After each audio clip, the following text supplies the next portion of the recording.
네, 누가 진행해? 네? 네, 이재명 당대표께서 회의를 속개하시겠습니다. 네, 회의를 속개하겠습니다. 오늘 발언은 우리 원내대표가 먼저 하시죠.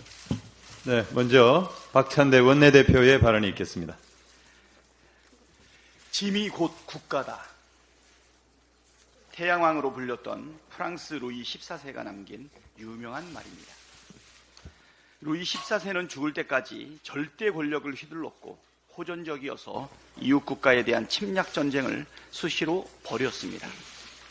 루이 14세가 베르사유 궁전을 새로 지어 귀족들과 어울리며 화려하게 지냈던 것과 달리 당시 서민의 삶은 비참하기 짝이 없었습니다.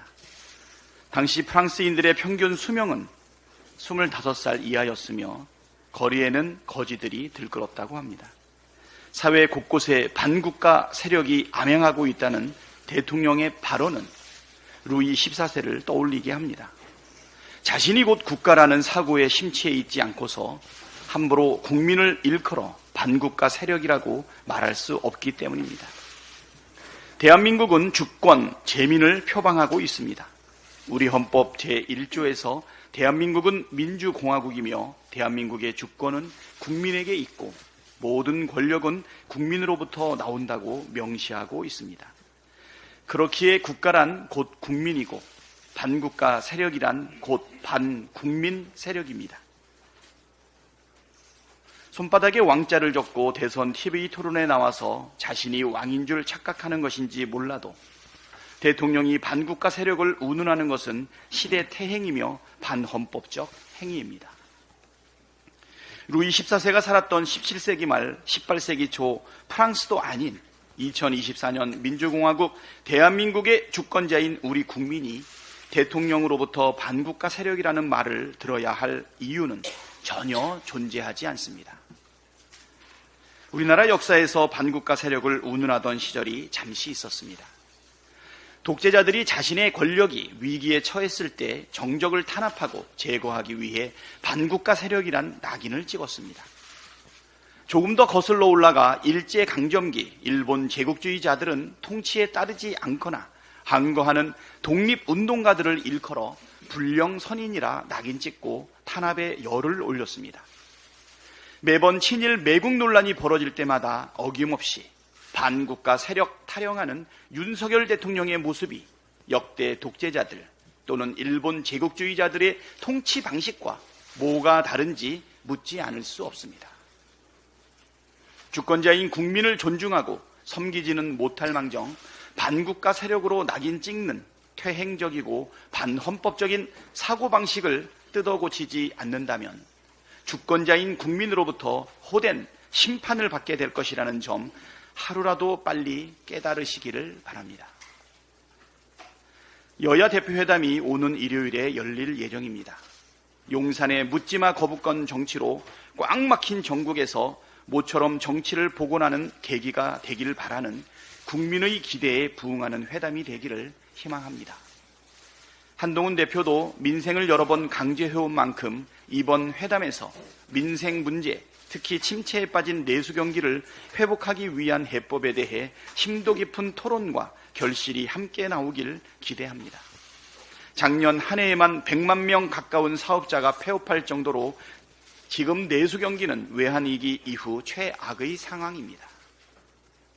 비록 대통령이 거부했지만 민생회복지원특별법은 소비자에게 소비 지원을, 자영업자와 소상공인에게 매출 지원을 통해 침체된 골목 상권을 살리고 지역 경기를 살리는 민생회복 심폐소생 조치입니다. 민생을 강조하는 한동훈 대표가 반대할 이유가 없습니다. 오히려 민생을 거부한 윤석열 대통령과는 차별화된 모습을 보여주는 것이 지난 국민의힘 전당대회에서 드러난 당신과 민심에 부응하는 길이기도 합니다. 현금 살포라는 거짓 선동에서 벗어나 민생회복지원특별법에 적극 찬성함으로써 민생의 진심인 모습, 대국적인 정치를 하는 집권여당 대표다운 모습을 보여주길 바랍니다. 국민적 관심이 높은 해병대원 특검법에 대해서도 한동훈 대표가 구체적인 입장을 갖고 회담에 응하길 기대합니다.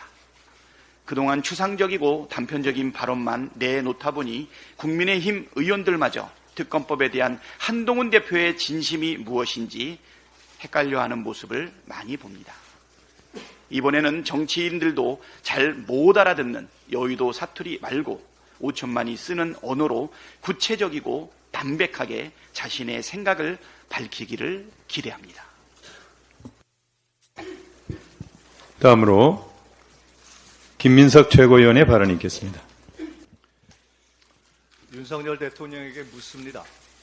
반국가 세력은 어디에 있는 누굽니까? 왜 안 잡습니까? 무능입니까? 뻥입니까? 북한이 개전 초에 이용한다니 국지전이나 전면전이 임박했습니까? 저는 박근혜 탄핵 국면에서 계엄령 준비설의 정보를 입수해서 추미애 당시 대표에게 제보했던 사람 중 하나입니다. 박 정권이 강력히 부인했지만 결국 사실로 드러났었습니다. 지난 총선 때는 국정원 공작 준비를 미리 경고했었고 이번 국군정보사 기밀 유출을 밝혀냈었습니다. 집권 경험이 있는 수권정당 민주당의 정보력을 무시하지 마십시오. 차지철 스타일의 야당 이틀막 국방부 장관으로의 갑작스러운 교체와 대통령의 뜬금없는 반국가 세력 발언으로 이어지는 최근 정권 흐름의 핵심은 국지전과 북풍 조성을 염두에 둔 계엄령 준비 작전이라는 것이 저의 근거 있는 확신입니다. 뉴라이트라는 영어 이름으로 포장한 친일 매국병자들을 옹호하는 윤석열 정권이야말로 반국가 세력 아닙니까? 독립기념관장이 일제강점의 불법성을 부정하고 군이 독도를 지도에서 지우는 것이야말로 최고의 반헌법, 반국가 행위입니다. 탄핵 국면에 대비한 계엄령 빌드업 불장난을 포기하기 바랍니다. 계엄령 준비 시도를 반드시 무산시키겠습니다. 유신독재와 부마항쟁, 5.18을 딛고 일어난 21세기 최고 민주국가 대한민국에서 조잡하게 계엄령 따위는 꿈도 꾸지 마십시오. 국가와 민생보다 정권과 대통령 가족의 안위를 먼저 생각하면 경제가 더 어려워지고 시장만 불안해집니다. 지금은 정권 보위 계엄이 아니라 민생 회복, 경제 긴급 조치를 고민해도 모자랄 시점입니다. 정신 차리십시오. 다음으로 전현희 최고위원의 발언이 있겠습니다.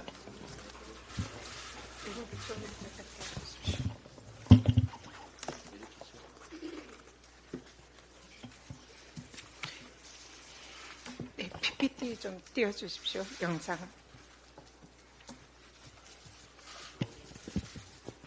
네, 윤석열, 김건희 대통령 부부 청탁금지법 위반 대국민 사과가 먼저입니다.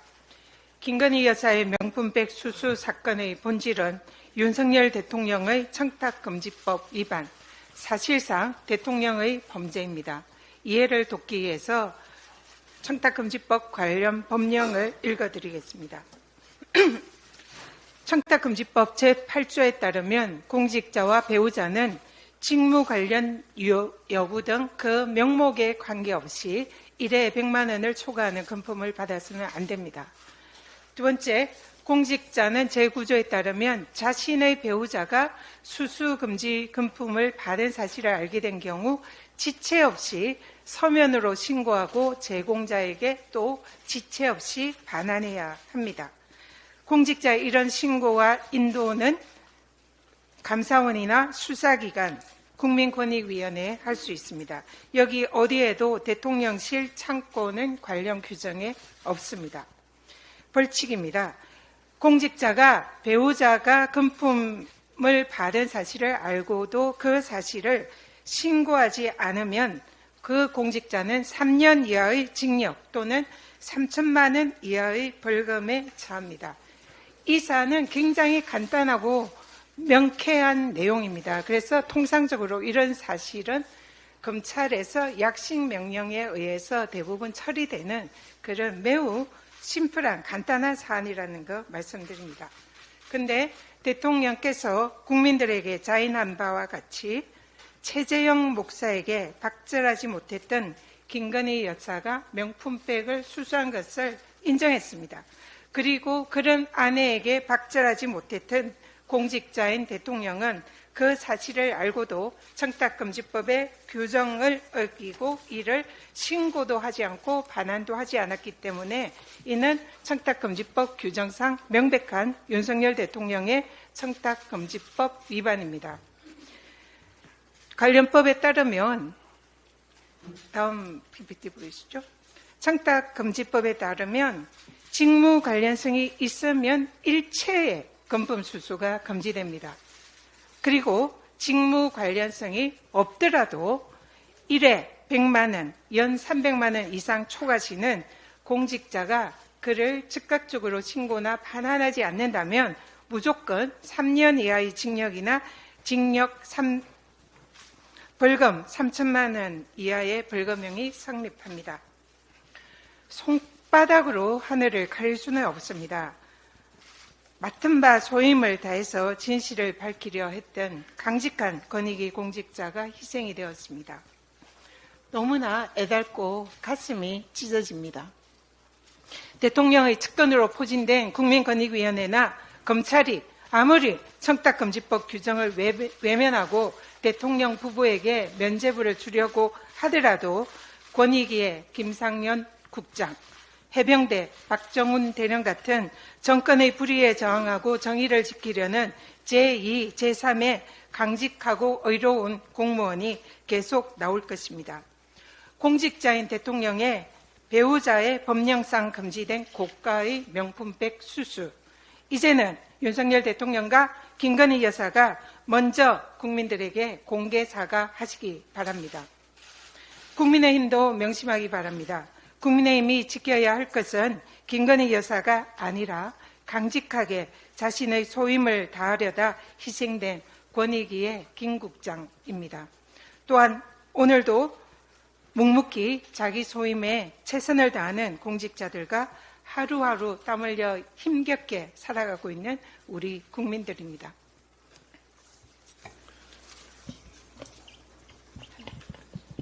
한동훈 대표가 당대표로 취임한 지 한 달이 지났습니다.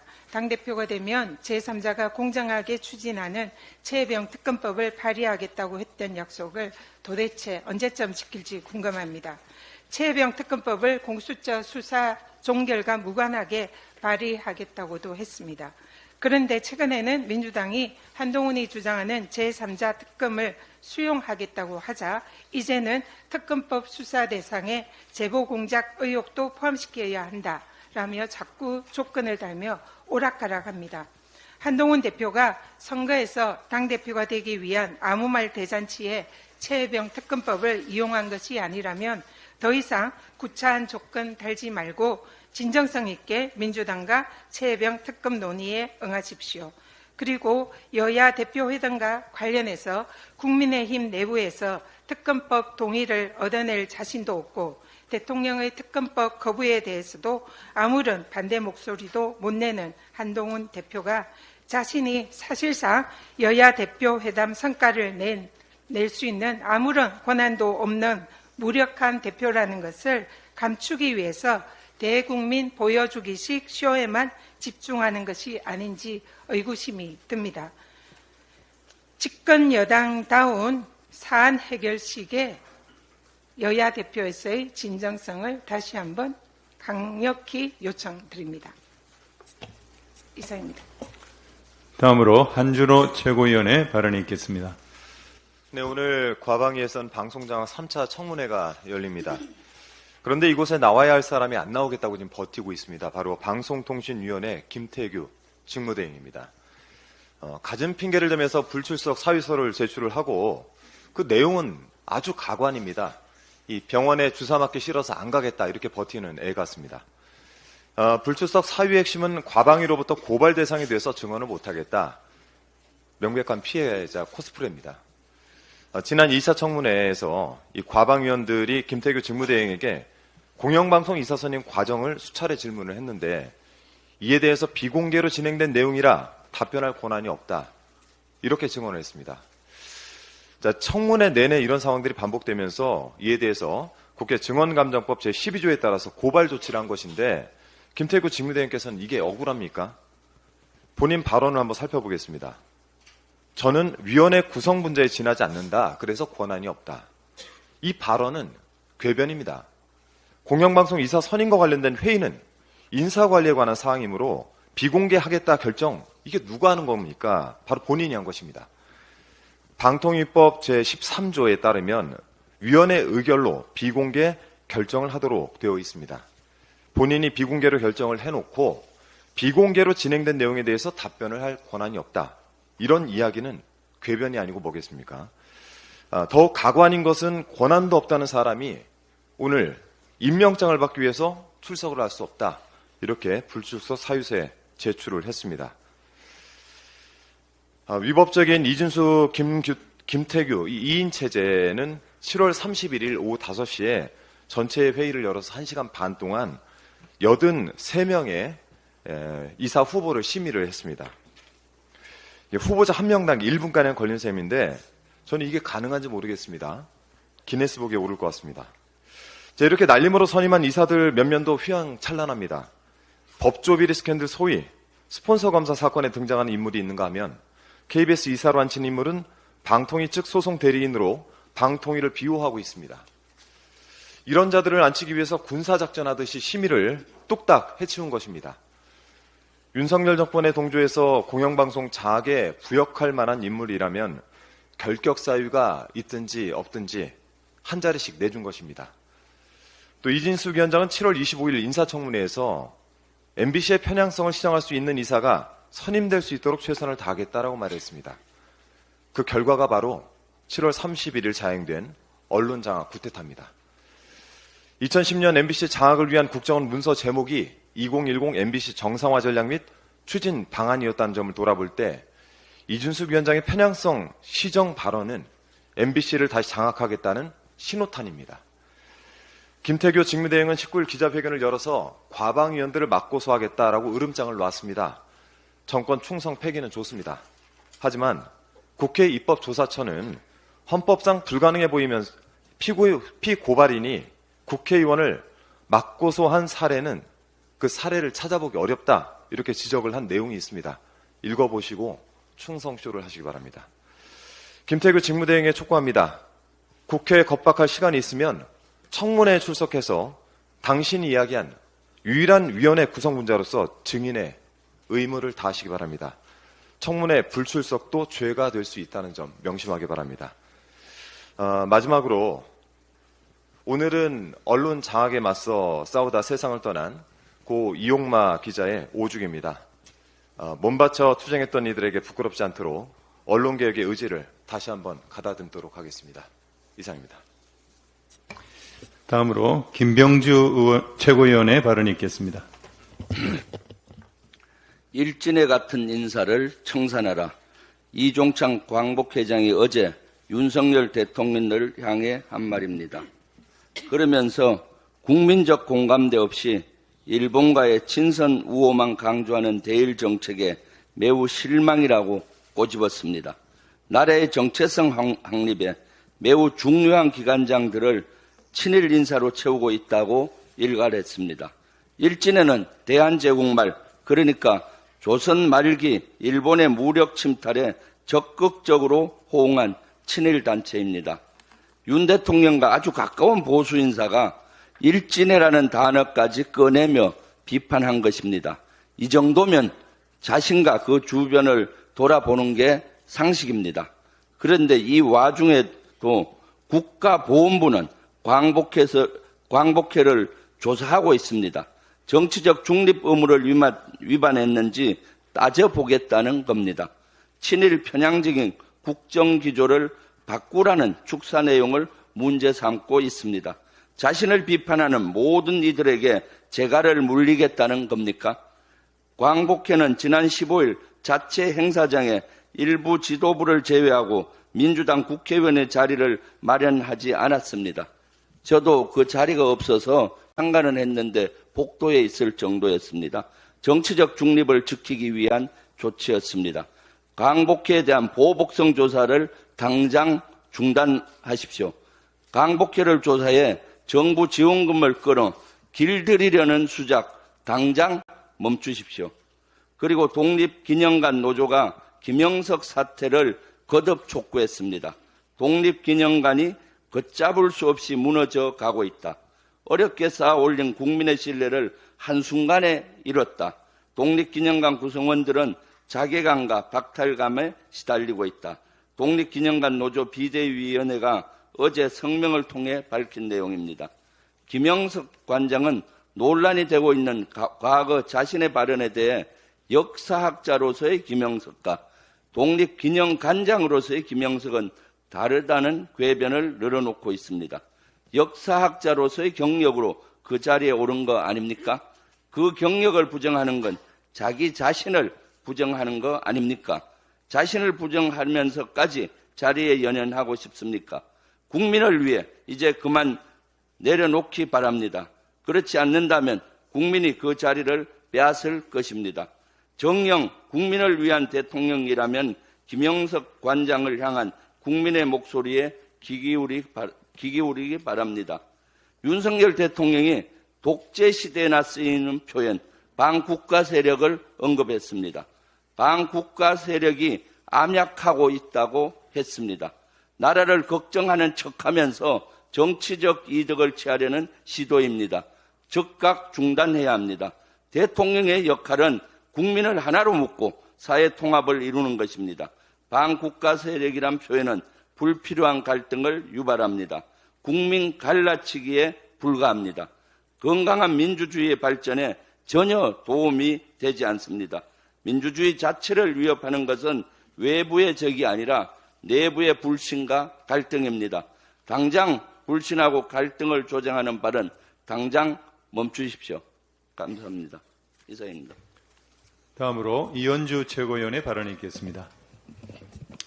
네, 윤석열 대통령께서 반국가 세력, 국민 항전 의지 이런 살벌한 용어를 쓰셨는데 이런 시대착오적 발언을 듣는 국민들 흡사 북한의 조선중앙방송을 듣는 듯해서 아주 기가 막혔을 겁니다. 그런데 이 반국가 세력이라는 이 단어, 이 용어의 개념과 관련해서 저는 한 가지 지적하고자 합니다. 윤석열 정권이야말로 반국가 세력으로 평가될 수 있다라는 것을 명심하시고 돌아보셔야 되는 거 아닌가 하는 생각이 드는데요. 반국가, 국가란 무엇인가? 국가의 핵심 요소는 영토, 주권, 국민입니다.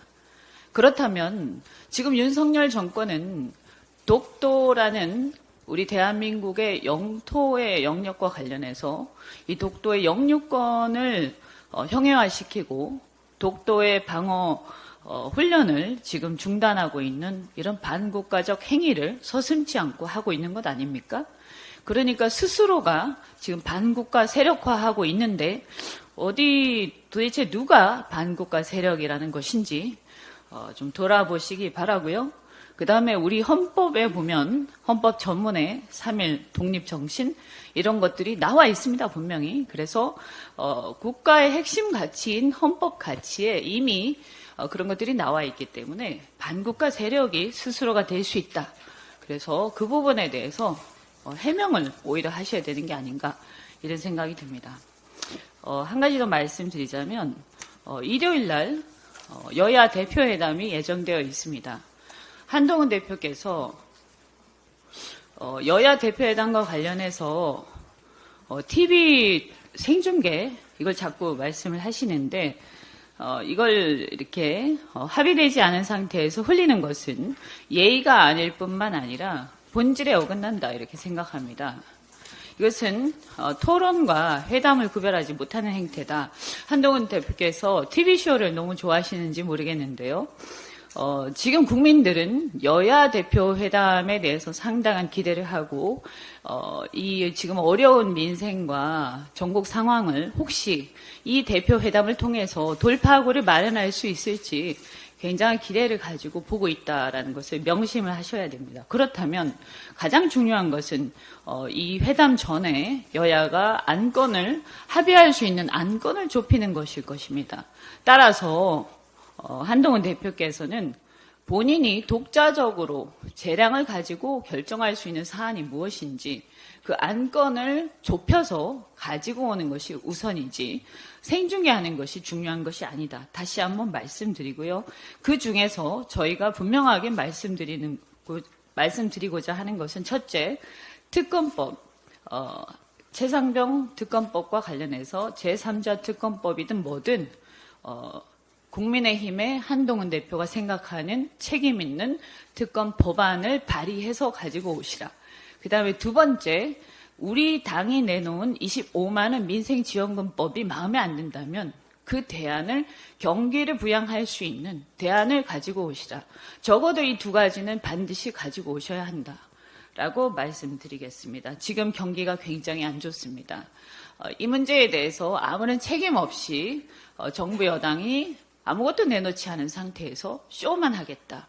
이렇게 한다면 한동훈 대표가 항상 말씀하시는 그 국민의 눈높이에 절대 맞지 않는 것이 아닌가.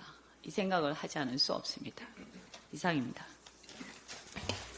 마지막으로 이재명 당대표의 발언이 있겠습니다. 네, 민생 경제 위기가 심각합니다. 내수 위기, 자영업 위기, 거기다가 민생 경제의 전체적인 위기가 격화되고 있습니다. 그런데 기묘하게도 정부만 내수 회복을 주장하면서 나홀로 낙관 중입니다. 정확한 진단을 통해서 활용할 수 있는 모든 수단 방법을 총동원해서 민생을 또 경제를 살려야 될 때입니다. 민주당이 28일에 민생회복지원금에 대한 재표결에 나섭니다. 자꾸 현금 살포 운운 하던데 정확하게 말하면 전 국민 소비 쿠폰 지급입니다. 현금 만져본 사람 아무도 없습니다. 그리고 지난 코로나 때 이게 얼마나 서민 경제 지원에 도움이 되는지를 실증적으로 증명한 바가 있습니다. 대안도 없이 상대가 주장하면 무조건 부정하고 보는 이런 마인드로는 정상적인 국정 운영이 쉽지 않다는 점을 다시 한번 생각해 주시기 바랍니다. 말로만 민생하지 마시고 실효성 있는 가능한 실질적 대안을 내주시길 부탁드립니다. 코로나가 아주 다시 심하게 유행하고 있습니다. 응급 환자가 한 달 새 4배 급증했다고 합니다. 또 거기다가 7개월째 대책 없이 의정 갈등이 지속되면서 전국 응급의료기관들이 파행 운영되고 있습니다. 상황이 이런데도 우리 정부는 국민의 건강과 안위를 신경 쓰는 게 아니라 일본의 마음만 신경 쓰고 있는 것 같습니다. 정부는 코로나 재유행에 대비한 대책을 실질적으로 제대로 신속하게 마련해야 될 것입니다. 정부 여당이 의료 대란 수습에도 나서야 합니다. 이렇게 정부 예산으로 틀어막으면서 언제까지 견딜 생각입니까? 월 2천억 가까이 국민의 혈세를 퍼붓고 있지 않습니까? 웬만하면 이런 얘기 안 하려고 했는데 저도 한 말씀 드려야 되겠습니다. 반국가 세력 노래를 부르는 것 같은데 지금 우리 이현주 의원께서 정리해 주셨습니다만 국가란 곧 국민이고 국가의 안위를 해치는 게 바로 반국가 세력입니다. 그중에 핵심이 국가를 침략한 행위에 대해서 이를 부정하는 행위. 이게 바로 반국가 세력 아닙니까? 친일 미화, 식민 침해 정당화. 이게 가장 반국가적인 행위죠. 주권, 국민, 영토로 구성되는 이 국가 중에서 영토, 독도에 대한 영유권을, 독도에 대한 주권을 부정하는 행위. 이런 게 바로 반국가 행위죠. 또 국가의 위험을 초래하는 전쟁을 획책하는 행위. 이게 바로 반국가 행위 아닙니까? 이거 누가 하고 있습니까? 거울을 하나 선물을 해드리고 싶습니다. 국민이 부여한 권력으로 국민의 생명과 안전을 지키기는커녕 국가의 위기를 초래하고 국민의 생명과 안전을 위협하는 행위에 대해서는 국민의 그리고 역사의 엄중한 심판이 언제나 기다리고 있다는 점을 명심하기 바랍니다. 회의를 마치겠습니다.